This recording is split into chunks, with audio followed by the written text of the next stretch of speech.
In this tutorial, we will learn abstract class and abstract methods in Java. So let's start. First, we will see what is the meaning of Java abstract class. Abstract class क्या होता है? Abstract class in Java cannot be instantiated. इंस्टेंशिएटेड का मतलब क्या होता है कि हम लोग वो क्लास का ऑब्जेक्ट क्रिएट नहीं कर सकते हैं। कोई ऐसा क्लास जिसका हम लोग ऑब्जेक्ट क्रिएट नहीं कर सके, वो क्लास क्या हम लोग क्रिएट कर सकते हैं? एब्स्ट्रैक्ट क्लास क्रिएट कर सकते हैं। We use the abstract keyword to declare an abstract class. हम लोग क्या करते हैं, क्लास को जब मैं एब्स्ट्रैक्ट कीवर्ड के साथ यूज करूंगी तो वो बन जाएगा मेरा एब्स्ट्रैक्ट क्लास, और वो एब्स्ट्रैक्ट क्लास का मैं ऑब्जेक्ट क्रिएट नहीं कर सकती हूँ। Next is abstract method. Abstract method क्या होता है कि a method that doesn't have its body, जिसमें कोई भी स्टेटमेंट नहीं लिखा होता है, तो उसको हम लोग क्या बोलते हैं? एब्स्ट्रैक्ट मेथड बोलते हैं। And we use the same abstract keyword to create abstract method, जैसे हम लोग एब्स्ट्रैक्ट क्लास क्रिएट करते हैं। तो देखो यहाँ पे मैंने एक एब्स्ट्रैक्ट क्लास क्रिएट किया है जिसका नेम दिया है लैंग्वेज। और अब ये एब्स्ट्रैक्ट क्लास कैसे हुई? क्योंकि मैंने कीवर्ड यूज किया है, एब्स्ट्रैक्ट कीवर्ड, है ना। तो ये क्या हो गई? मेरी एब्स्ट्रैक्ट क्लास हो गई। अब इसमें हम लोगों ने क्या किया है? एक मेथड क्रिएट किया है जिसमें हम लोग प्रिंट करें दिस इज जावा प्रोग्रामिंग। अब यहाँ पे पहले ही बताया गया कि जो एब्स्ट्रैक्ट क्लास होता है उसका ऑब्जेक्ट क्रिएट नहीं कर सकते। अब ऑब्जेक्ट क्रिएट नहीं करेंगे तो हम लोग इसको डिस्प्ले जो मेथड है जो एब्स्ट्रैक्ट क्लास में है उसको हम लोग एक्सेस कैसे करेंगे?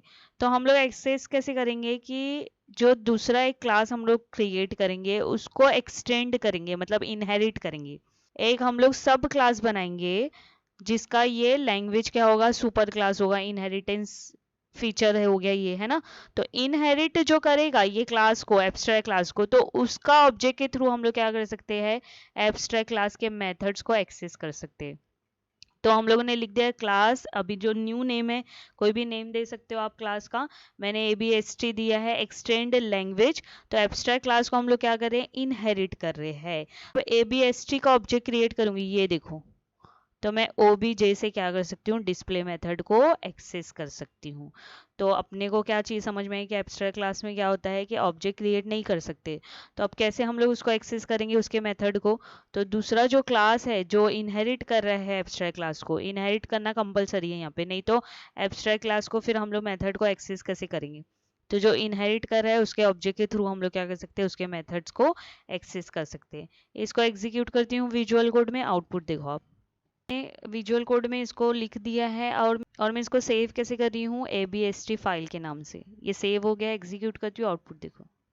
ये देखो, दिस इज माय आउटपुट।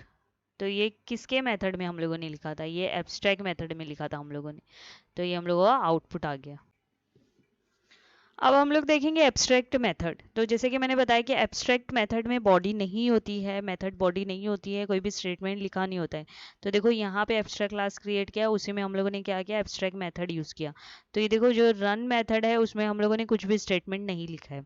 तो अब क्या करेंगे, जब भी हम लोग एब्स्ट्रैक्ट मेथड क्रिएट करते हैं एब्स्ट्रैक्ट क्लास में, तो तुम लोगों को मालूम है कि एब्स्ट्रैक्ट क्लास को हम लोग इनहेरिट तो करते हैं। तो जो इनहेरिट करता है वही क्लास क्या करेगा? इम्प्लीमेंटेशन प्रोवाइड करेगा, बॉडी प्रोवाइड करेगा। तो देखो ये ABST हम लोगों का क्या हो गया? सब क्लास हो गया। उसमें हम लोगों ने मेथड वही लिखा है जो हम लोगों का एब्स्ट्रैक्ट मेथड है ना, वही नाम दिया है, और उसको हम लोग क्या कर रहे हैं? इम्प्लीमेंटेशन दे रहे हैं, बॉडी दे रहे हैं। तो जब मैं ABST2 का ऑब्जेक्ट क्रिएट करूंगी और रन मेथड एक्सेस करूंगी तो मेरा क्या लिखा आएगा? Running safely. ये देखो, ऑब्जेक्ट क्रिएट किया, ऑब्जेक्ट से हम लोगों ने क्या किया? रन मेथड को एक्सेस किया। अब मैं इसको विजुअल कोड में एग्जीक्यूट करके आपको दिखाती हूँ। आउटपुट देखो, see this is my output, है ना। तो जब भी हम लोग एब्स्ट्रैक्ट कीवर्ड यूज़ करते हैं मेथड के साथ तो वो क्या हो जाता है? एब्स्ट्रैक्ट मेथड बन जाता है। और एब्स्ट्रैक्ट मेथड में बॉडी नहीं होती है, स्टेटमेंट नहीं लिखा होता है। तो क्या होगा, जब हम लोग इनहेरिट करेंगे तो सब क्लास का क्या हो जाता है? सब क्लास में हम लोगों को उसको इम्प्लीमेंटेशन देना कंपलसरी हो जाता है। तो ये हो गया हम लोगों का abstract class and abstract method. ये इंपॉर्टेंट क्वेश्चन है, इंटरव्यू में ये क्वेश्चन पूछा जाता है। अब हम लोग को क्या क्या चीज़ें याद रखना है वो भी बता देती हूँ मैं आपको। तो कुछ चीज़ें हैं जो हम लोगों को याद रखनी है एब्स्ट्रैक्ट क्लास के लिए, एब्स्ट्रैक्ट मेथड के लिए।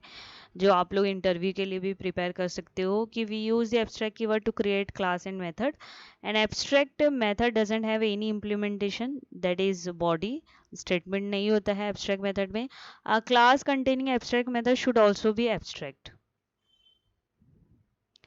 we cannot create object of an abstract class. To implement feature of an abstract class, we inherit subclass from it and create object of the subclass. है ना? A subclass must override all abstract method of an abstract class. However, if the subclass is declared abstract, it is not mandatory to override abstract method. अगर सब class भी हम लोग abstract हो गया तो अब कंपलसरी नहीं है कि हम लोग एब्स्ट्रैक्ट मेथड को ओवरराइड करें. We can access the static attribute and method of an abstract class using the reference of abstract class. हम लोग क्या कर सकते हैं स्टैटिक एट्रीब्यूट और मेथड जो एब्स्ट्रैक्ट क्लास के है वो उसको हम लोग एक्सेस कर सकते हैं कैसे जैसे यहाँ पे एग्जांपल दिया है एब्स्ट्रैक्ट क्लास से एब्स्ट्रैक्ट क्लास का नाम और स्टैटिक मेथड का नाम ऐसे क्या कर सकते हैं हम लोग एक्सेस कर सकते हैं तो ये आप इंटरव्यू पॉइंट ऑफ व्यू से याद रख सकते हो for abstract class and for abstract method. Thank you.